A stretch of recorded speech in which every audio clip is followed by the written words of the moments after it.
Hey, Mom. Yeah, I'm okay. Just, it's been pretty hot up here lately. Like, I went down to the river the other day, and I left early. It's just strange, especially for September. I don't really have much going on this weekend. Gonna be recording a video on this, game. No, I don't think you would like it. It's a horror game. It's called No, I'm Not a Human. Hey everybody, hope you're doing well. This week's video is about a game that literally just released. It hasn't even been out for a full week. And this is the kind of opportunity that I don't really get very often. With the exception of Mouthwashing, which was made by the same creators, I haven't really been able to cover games literally within a few days of when they come out. So I'm very, very excited that it came out when it did and I was able to play it a million times and do as much stuff as I could. And that game is No, I Am Not a Human. No, I Am Not a Human, like I said, is made by the same people who made Mouthwashing and Buckshot Roulette, which if you like Mouthwashing, you should check out my video I did on that game.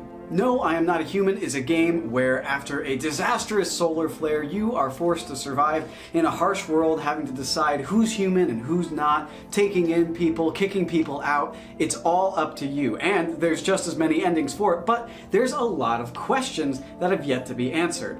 I'm going to be doing my typical deep dive video on it. I won't be going over the game plot beat by plot beat. I will be trying to break down as many aspects of the game as I possibly can. My little disclaimer is that this game technically has a lot of videos done on it already. However, they were done on the demo version of the game and its subsequent updates. The difference is I'm fully focused on the full release of the game, because a lot of things did change from the demo to the release, such as specific characters and their background, the way that their story goes, as well as if they're human or not. So all my information I pretty much gathered myself through playing the game and trying all sorts of different things. And I am most certainly going to make a part 2 to this video, because I'm sure in a few weeks when the speedrunners and other players get in there and discover even more things, it'll change some of my theories. But all this research I did on my own, and you can tell my friends can vouch for me. I've been playing this game for hours and hours and hours, and I've had a lot of fun doing it. So without further ado, let's start off with the deep dive. First things first, we're going to discuss what each day is labeled as via the little calendar on the wall in the house, and then we're going to talk about the radio broadcast that plays each of those days. So day 1 is Beer Day. On the radio that day, it talks about everyone burning. This is right after the solar flare hits, and it basically discusses the panic that's going on now that this solar flare has basically eliminated the ability to go outside. The other thing is they discuss the pale one, or the tall one, or the intruder. He's the sort of main antagonist of the game, as he sort of prods the player over and over again. And trust me, we have a whole segment on him later. On the second day, which is labeled as the Cucumber Day, there's a show on the second day called Yes, I Am Human, which is kind of a funny little play on the game's title. The interesting thing is that this show is all about sending in photos of yourself or others, and the hosts will tell you if they think you're human or not. And the interesting thing is, at this point in time, we only really know about the teeth as a sort of giveaway of these visitors. But this show mentions dirt under the fingernails.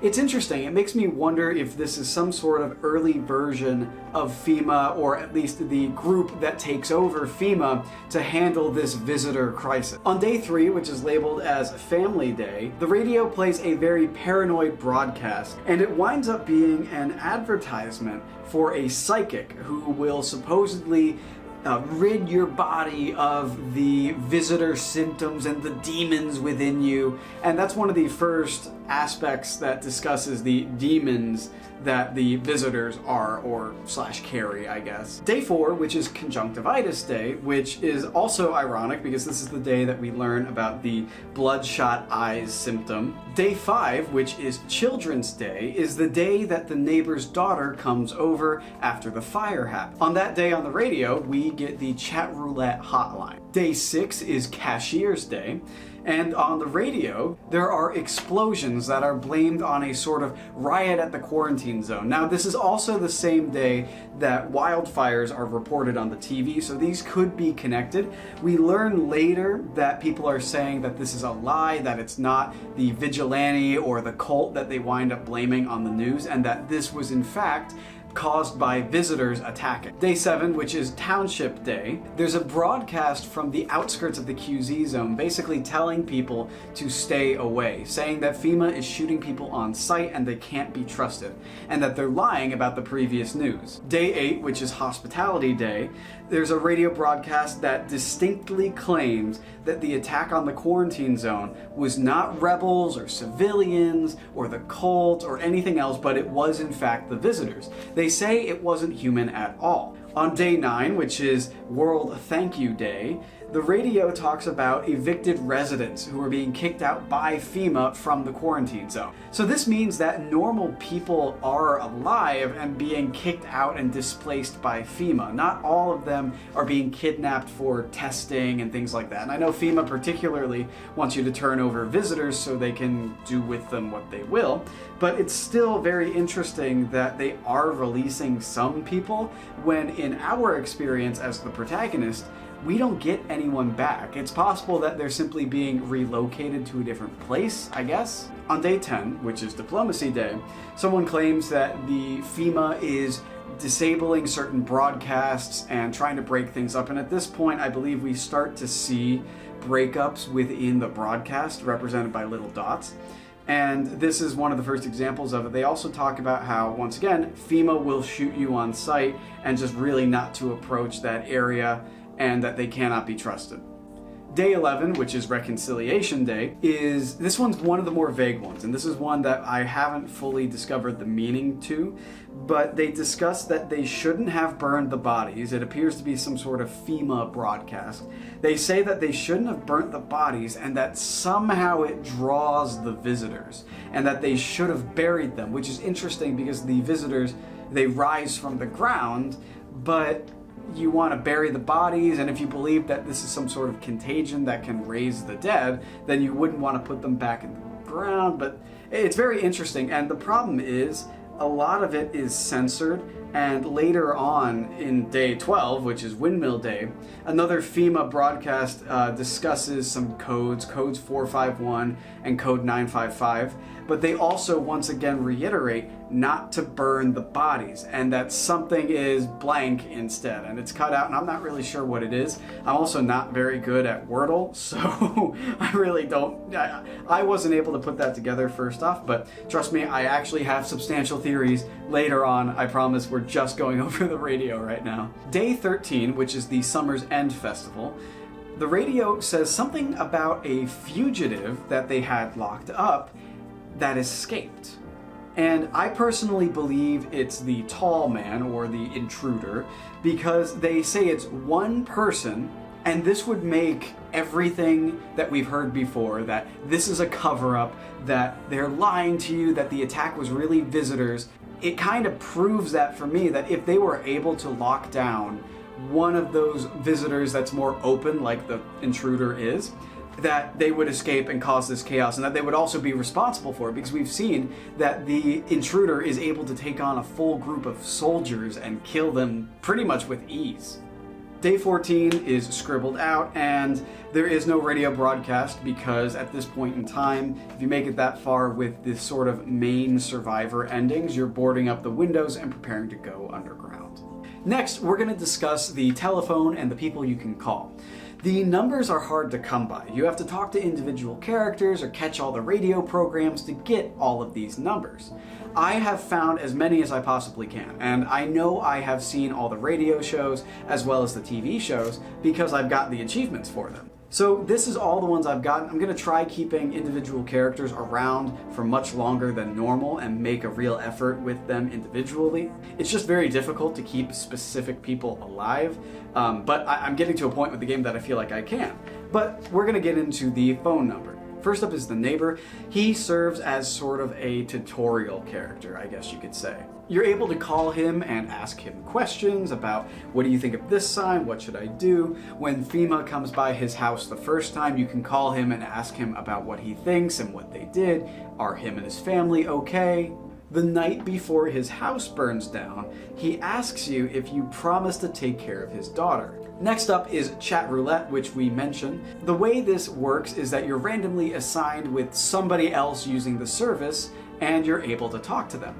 We get connected with a woman who discusses how she moved away from home right before this whole thing went down, and that she highly regrets not confessing her feelings to her friend who wanted to come with her but couldn't because his travel papers weren't ready. This is also an opportunity to learn about the character. We learn about his very strained relationship with his father, and that he likes being alone, and that he almost wishes the house would just get burned to the ground because now he feels like he's stuck with it rather than inheriting it. He also specifically mentions that at some point in time he wished his father was dead. The psychic is a phone number you can get from the tarot card lady. She gives you a phone number and basically says, here's a free one on me, kind of thing. When you call them, they ask you a bunch of nonsense questions, but the important thing is they talk about how there's a negative aura to your house, and this is something the psychic lady herself says, that there's a very dark energy in this house, and that death likes this house. This is followed up by the psychic asking directly, has someone died in this house? And you can say yes or no. You still have the ability to say yes, even if you haven't murdered anyone yet, which has dark implications for this character who seemingly has no more family, had wished his father was dead, and now his father is dead.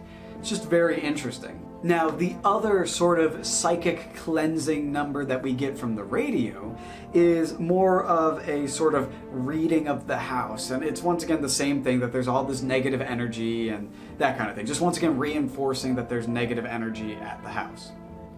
Finally, the most tragic number, I think, there's the neighbor's kid. If you take her in and continue to talk to her, she'll give you the phone number of one of her friends and ask if you can call and ask her parents if she could come over to play. When you do call, you get the horrific news that they had to kill their daughter, that they believed she was a visitor. They sort of get very defensive about it, and very angry about the whole thing, and it's just really sad, especially because they say that she turned into a visitor, which is something we never personally see, but you hear rumors of it here and there. Next, we're going to get into the characters. And when I say characters, I'm picking out specific characters that I think are the most fascinating and that directly relate to my upcoming theories. This also includes certain organizations like the True Believers and FEMA. And some of them I know more about than others, and it's crazy just the sheer amount of characters and people you can interact with. I was talking to a friend of mine today, and he mentioned a character I hadn't met yet. And I have played this game so many times and done so many endings. It's just a testament to this game and its hugeness, despite it being, a very intimate setting. And I really look forward to doing a follow-up on this once I do more endings and once more people discover things and things like that. First up, we're going to discuss the neighbor's daughter, or in some circles she's called just the girl. The neighbor's kid is a tragic story, so no matter what, her house burns down eventually, and you can try to shelter her, but FEMA usually comes around and they have no quarrels with taking children. She has trouble accepting the fact that her father is dead, and she seems to be closer to her father than her mother. She even claims that she saw her dad running away and that he was okay after the attack. The question is, who's really behind her house burning down and the death of her family? She says it was visitors and that they were talking when they suddenly turned on him. Now, the thing is, I don't necessarily believe that, because visitors typically attack in the night while you're asleep, and they can only do it when there are multiple of them in the house. The other thing is, I've never heard of a visitor themselves burning down a house. But do you know who I have heard of burning down houses? FEMA. I think what was happening was that FEMA came to visit, who was talking to her father, and then when he resisted them, basically wouldn't hand over one of his guests, or maybe wouldn't even hand over his daughter, that's also a possibility, they attacked him, and she was barely able to escape. Next up is the Burned Man. The Burned Man is a firefighter who got caught in the sunrise while responding to forest fires. He's extremely disfigured, but he's very friendly, he's very willing to talk about it, and he also gives you a FEMA slip if you allow him to enter, which allows you to keep certain characters alive and things like that. In terms of his background, we don't know much. He's not directly affiliated with FEMA. He's simply a firefighter. And it's curious that they gave him a slip to report to FEMA after he were to get his job done, which plays into an ending that we'll discuss in a bit. Next up is one of my personal favorite characters, which is the widowed woman. She's carrying her dead husband with her as she travels, and it's just a really sad and tragic story. And as you get to know her and talk to her, you learn more about her husband and why she's so unwilling to allow you to bury him. If you allow her in, she takes residence in your bathroom and will place her husband's corpse in the bathtub. After a couple of days of talking to her, eventually she'll reminisce about her husband, like I said. And it's a sad story. She talks about how she met him when she went to a friend's house. She described him as being kind of moody and kind of keeping to himself. However, he would play a song for her on a guitar. But she learned that he didn't really know guitar. He just learned that song to try and impress her specifically, and they hit it off from there. And that from that point forward, she was kind of just interconnected with him, and that they had a really, really good thing going. Eventually, she'll actually show you a photo of them together, and it's just sad. And her husband's death is directly related to FEMA. And that once again shows you their indiscretion with killing innocent people, because she is always a human. She's never a visitor. This is more of a group of characters than an individual character themselves. The cultists, aka the True Believers, are a group that formed a few days into the sort of apocalypse. According to the news, they practice very violent and strange rituals that include ritualistic sacrifice. One of them comes by and basically forces you to take members of his flock in and protect them. And this is the way you can get a certain ending. But if, let's say, they die or, whatever happens to them, you hand them over to FEMA, and the original guy leaves, the next few days you can see them preparing a ritual in the backyard. They tie themselves to stakes and set themselves on fire. So it doesn't seem that they're sacrificing other people, they're sacrificing themselves. And if you were to keep the cultists alive, we actually learn a lot of information about how their cult operates and why they think the way they do. If you keep them alive, the leader will actually come by and ask if you'd like to join the cult. He explains that their religion is all about worshiping death, and that in their belief, we are reincarnated each time over and over again to experience death, and that there is no afterlife, and you're simply put back into the world to continue suffering. What they believe is that through their rituals and through their practices, they can sort of win over death and show death that they are sort of different, I guess you could say. That they deserve some sort of peace, and that death will take them in if they sacrifice themselves in this manner. However, you don't actually meet death if you go through this ending. That happens in a completely different one, which we will get to. Next is the Seductive Woman. There's very little known about her individual past. She spends a lot of time openly talking about sexual things or flirting with you, or trying to sort of ease your mind about the state of the world and your anxiety. She's trying to be very open and actually caring. It's very much implied that the protagonist and her do have sex, and hence her being on the bed when you look around the next day, and that's where you can find her in order to test her and to talk to her. The interesting thing about her is that each night after she comes, you can notice that her belly expands and expands, and it looks like a pregnancy. However, when you ask her, she will flat out deny it and gaslight you. Eventually, you will find her dead with her belly burst open. This leads you to another ending that is widely known as the Child of Doom ending. You have to look around the house and find the hidden fetus in various different spots until you look out the window and see it, which leads you to this ending.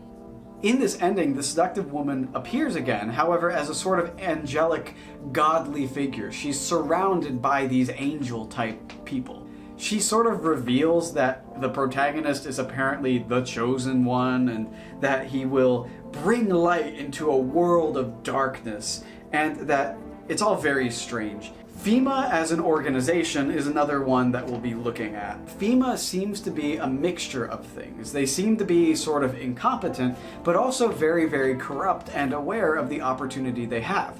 By the end of the game, they've pretty much shaken up the entire government and kicked out anybody they don't like or deem visitors. And as the protagonist, we know how difficult it really is to spot visitors. So it would be very easy for them to take a politician or somebody that they don't like and say, hey, your teeth are too straight and white, your eyes are too bloodshot, your hands are too dirty, and you know, and say that they're a visitor.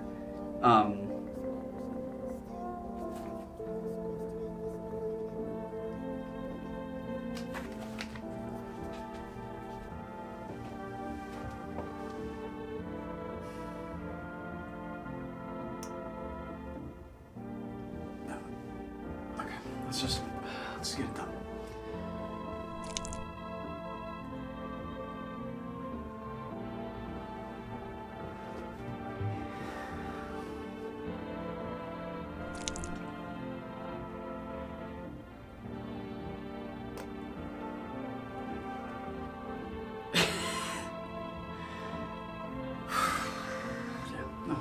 Of course. Yeah, screw this. This is dumb.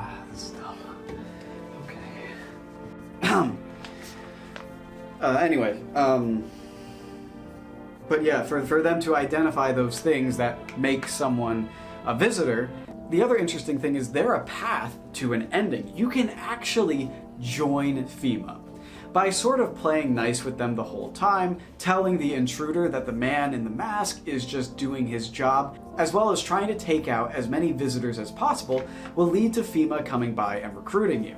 We then get a very interesting ending where the character talks about the sort of how quick the process was and how secretive they are, which shows that even for their employees, they're hiding a lot. He also mentions that the job was not designed with long-term stuff in mind, meaning that he's very, very expendable. And the ending graphic that we get is the main character in a FEMA gas mask slowly showing fire in the reflection, which proves that they are responsible for most of the fires that we've seen, with the exception of the wildfire. Next is the vigilante. The vigilante is very interesting. He takes justice into his own hands and he thinks what he's doing is the right thing to do.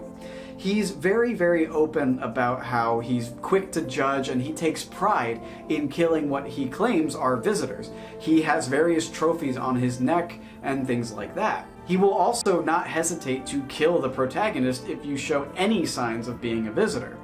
In certain endings, this can be difficult as you can have dirt under your fingernails or your teeth can be too clean, things like that. It appears that he's related to the neighbor of the main character, because he specifically asks about them and that he's looking for them. The final character that I want to talk about in this video, and like I said, as time goes, I'll be more than happy to discuss other characters because I feel like it's just such a thick, dense game. It's awesome. The tall one, aka the intruder, aka the visitor, is a sort of main reoccurring antagonist in this game. We see him quite often, and he's a constant threat. He's the reason why we need to keep allowing people into our home. The interesting thing is that he doesn't hide the fact that he's a visitor, but he still follows their rules, asking to come inside, asking if you're alone, things like that. He could just barge down the door like he does if you say you're alone, but he chooses not to. We also know that he's not a leader, but he's also simply following orders. It's possible that he's a sort of lieutenant within the hierarchy, and that's a whole theory I have, don't worry. Even though he is still a follower, he's very, very different than the others. Now we're gonna get into the questions, the big theories. First and foremost, where does FEMA take people? We don't have a true answer to. We hear rumors of government bunkers and that there's a safe zone for FEMA that they'll take us to when we talk to certain conspiracy theorist type characters.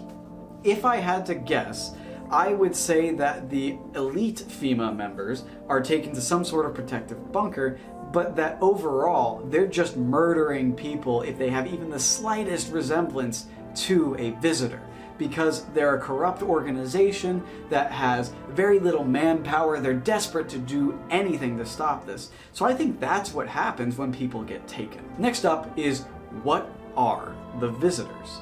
The visitors are interesting because I think there are two distinct kinds of visitor. I think there's pre-solar flare visitors and there's post-solar flare visitors. Now, why would I say that? Obviously, a lot of people have said that the radiation from the solar flare is what caused the visitors to rise to begin with.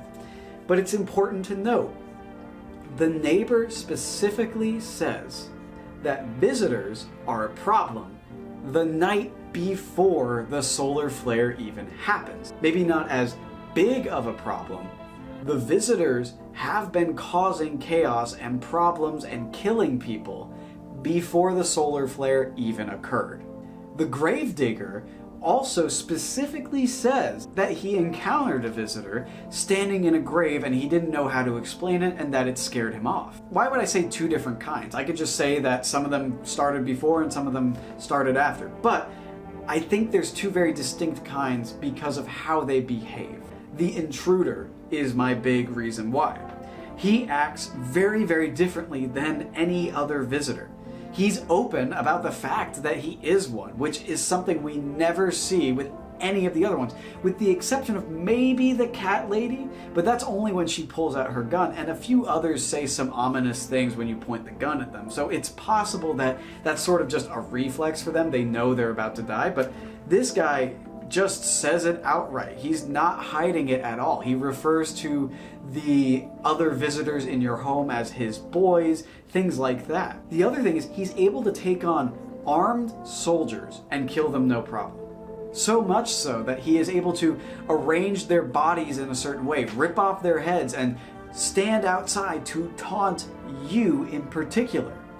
That's very different than the visitors who are in my house that I can take out with a single gunshot, that don't even try to fight back when the gun is pointed at them. They don't charge me, they don't go after it. They simply allow you to kill them in order to try and keep up the charade that, no, I'm an innocent person. Why are the ones like the intruder before the solar flare and the ones that we encounter most of the time during the solar flare and after the solar flare so different from each other? Well, it comes down to what causes beings or people to become visitors. The government directly claims that visitors are people who have come in contact with a biological agent. However, we hear from so many other people that the visitors rise from the ground and they do all these things and that they hatched basically from the ground. And a guy who eventually turns out to be a visitor, I'm going to call him Immortal Guy because he discusses how, oh, we're immortal, blah, blah, blah, blah, blah. He has a whole little schizo rant. But he says that I know where the visitors come from. They have been on Earth for a long time, and they aren't from some distant planet, and that they've simply woken up. And the fact that he is a visitor in the end makes me want to take it a little more seriously when he says that. So I think what happened was that visitors from before were these beings, these creatures that have been lying dormant within our Earth for years and years, and that global warming, or the increased temperatures, whatever you want to call it, eventually woke them up, that there's some prehistoric creature. Like, it's almost like that theory that the reason that we developed the ability to sort of see the uncanny valley, the idea that something so close to human but not quite looks terrifying to us, is because there used to be a predator that looked like us but wasn't quite right. Maybe these are those prehistoric ancient creatures that were after our cavemen brethren, and maybe during the Ice Age or so, whenever, I'm not big on that kind of history, but It's possible that for whatever reason, they entered into the ground, they sort of hibernated, and are now waking up once again.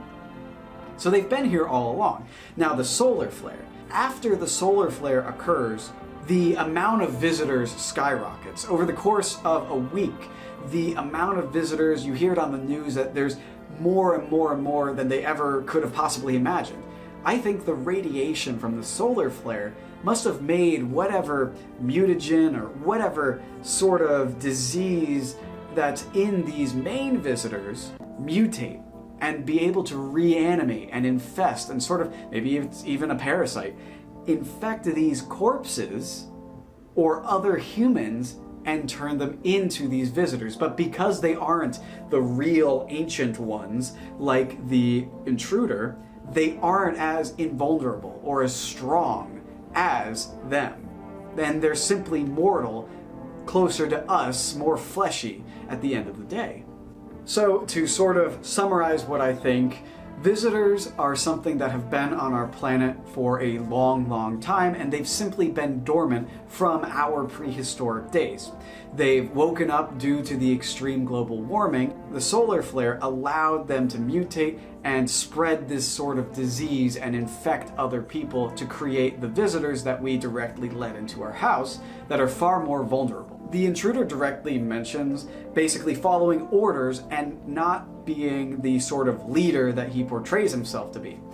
But he still refers to the other visitors in your home as his boys. I think what he means is that because he is a quote-unquote real visitor, he has some sort of authority. He's a lieutenant to whatever the main being is. Now, what is the main thing that he's taking these orders from? If I had to guess, I would say it's some sort of hive mind. There may not be one particular visitor that rules over all of them, but they have a sort of connected conscience that basically enforces the rules that they must follow, which would once again explain why they don't just barge down the doors and act like, traditional zombies, I guess you could say. They have a sort of code that they all need to follow and that they all keep in check with each other. And if you want to go the alien route, which I know I just piled on a ton of evidence that it wasn't the alien route and said myself, I don't think they're aliens, you could say that maybe the visitors are a biological weapon being used to purge the Earth by some greater being. And that they're directly responding to an individual person. Now, I have another theory as to who they're responding to, but that one is the super long schizo one at the end, so we will get there. Next, we're going to ask the question, what happened to the main character's family? Now, from what we know, the main character lived in this house his entire life, and it seems that multiple generations of his family lived in this house. It's a very old house. The wallpaper is peeling, the furniture itself is very old, and to me, it feels very nostalgic. So, let's look at all the facts that we have. Once again, old house, multiple generations. We know that his father died 15 years ago because when we click on the box in the storage room, he mentions that it's been sitting there for 15 years and he doesn't know what to do with it. The other thing we know is that in terms of photos around the house, there's only one person shown, a blonde woman. There's no photos of anyone else. The only other photo is of a cat that is nowhere to be seen. Once again, the psychics, both of them, and the tarot card lady as well, all say that there's a negative feeling to this house, that there is death here, that it follows you. Now, you could interpret that as us having to kill visitors and maybe accidentally killing a person, and that's why they're saying it. But for the sake of this, I think it's about the house itself, its past, not just what's recently going on here. So my theory is that the main character's family was killed by some roaming lunatic. Maybe it was even an early visitor, who knows? But either way, someone from the outside killed his family, either when he wasn't home, when he was at school, work, whatever it may be, he wasn't there for it. And that's why he hates outsiders. That's why he's become so secluded. And that even though he may have hated his father, the fact that everything was taken from him by someone who was led into their house willingly has changed him to be this very cut off, very closed person. Another possibility is that he took out his father, that he killed his father.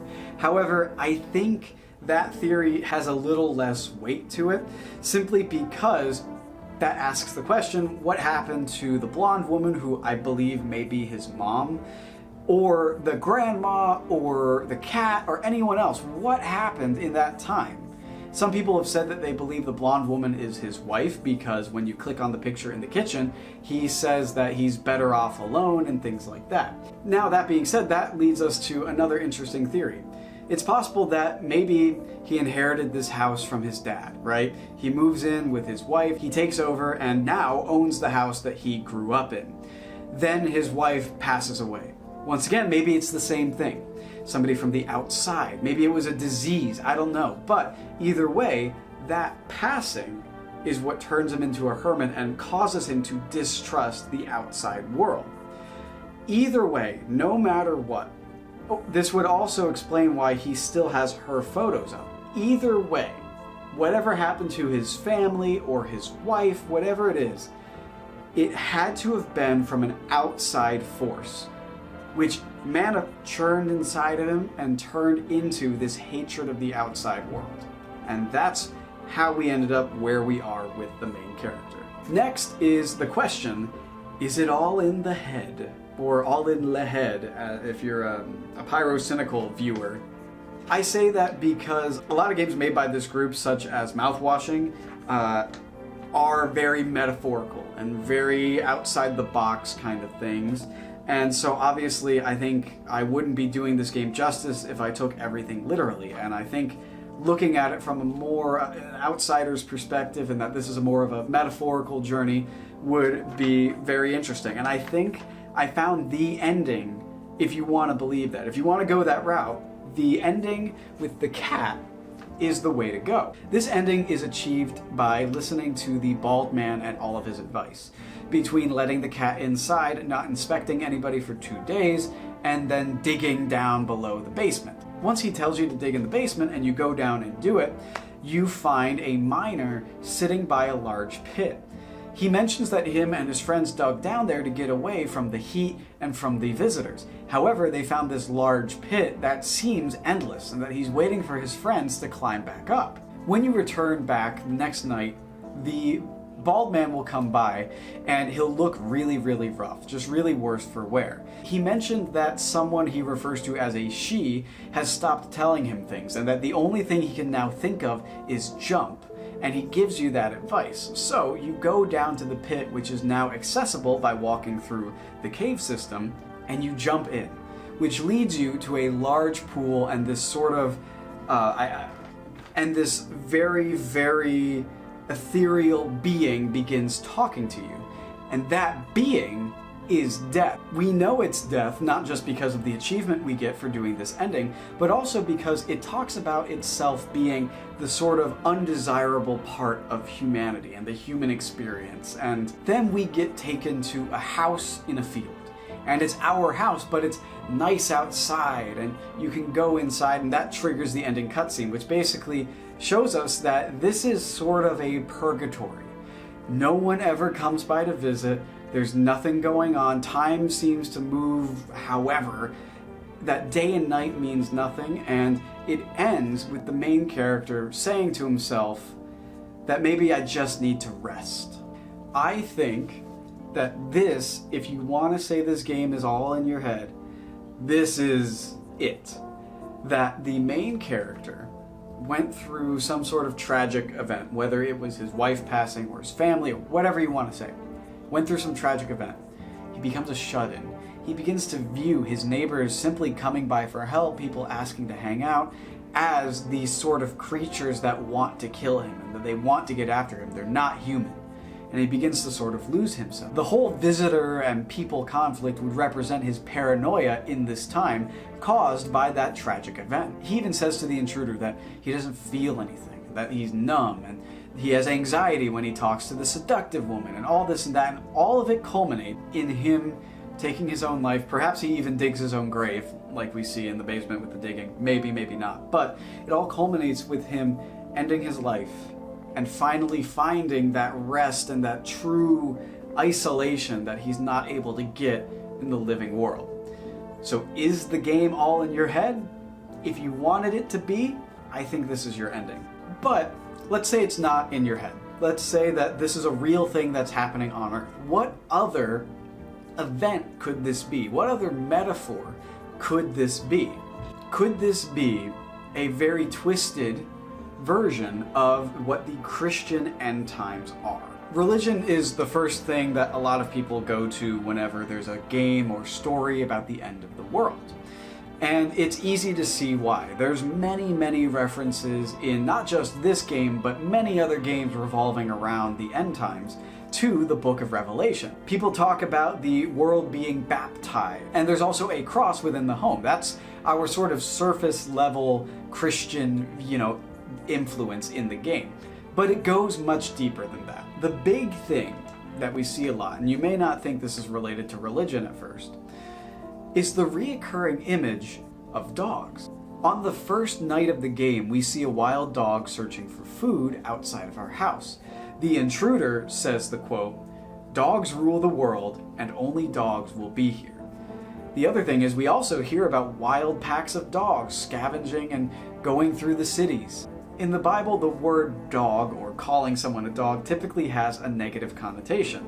Specifically, when Jesus meets a woman in the Gospels, she's called a dog by Jesus in a negative way, and that would be Mark chapter 7, verse 24. But if we're going to talk specifically the book of Revelation, chapter 22, verse 15, dogs are specifically mentioned. They're the list of people who are unable to enter the holy city, or heaven. You can interpret this in a few ways. The first one would be that the dogs are the visitors. They're these unholy and depraved murderous group that will inherit the earth once they kill everybody. I don't really buy that. Or could it be that the dogs are the human beings who are forced to survive in this world? The rapture is an event where the people who are sort of the followers of God, the Christians, the good people, quote unquote, will be taken to heaven before the end times. And everyone left on earth will be the people who can't repent. The dogs, you could say.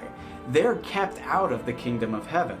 The rapture is described as this very quick event. And when you see it depicted in film or media, it's just like that. They disappear. You know what's very similar, you could say? The solar flare. How people standing outside after this solar flare would instantly begin to burn and then die. You could say that they were even spared from the awful things that people would have to do going forward, and that they've been taken to heaven. So I think that that's what the game is saying. That the people left are the depraved dogs who are doing these awful things, these immoral things, in order to survive, after the innocent, the people who are protected by God, are raptured and taken away, and taken to heaven in an instant. And so that leaves the question, what are the visitors? What is their purpose here? Well, I think the visitors are beings sent by God to purge the earth of the dogs, of the people like the protagonist, who are doing these horrible, depraved things in order to survive, because he wasn't raptured, he wasn't saved by God, he wasn't repentful, or whatever you want to call it. And that's why he's still here, and that's what they're for. And I know they are. And I know that's wild to say that the sort of antagonist of the game is actually the holy, the good thing. It's specifically mentioned in the Bible that there's 144,000 of something that God is bringing to purge the earth. He doesn't say what. They could be angels, they could be people, holy fighters, whatever you want to call it. I know there's some different interpretations, but for the sake of it, let's say it's his angels. They're the visitors. The visitors are what he's bringing to purge the earth in this end times. It's insane. I know it's insane, but trust me. And hey, when I eventually make a part 2 and more information comes out about the game from everybody playing it, I'll happily revise that. But I think that's the strongest theory for what the whole game is actually about. And it's wild to me because you're showing the end times from the perspective of a sinner, of someone who's not saved. And I think that's so good. But all that to say, thank you for watching this far in the video, and it's just, I love this game. I had so much fun playing it and so much fun doing this research and putting this all together. And yeah, thank you guys so much for watching. And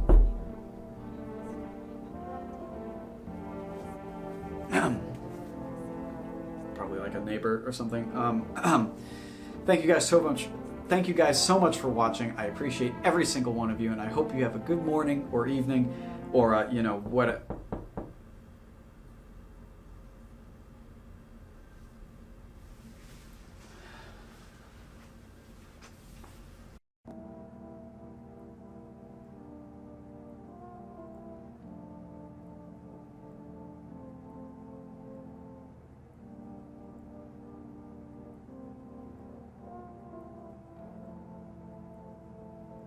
Hello.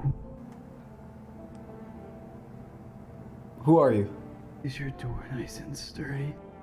Never know what might happen to it. Okay,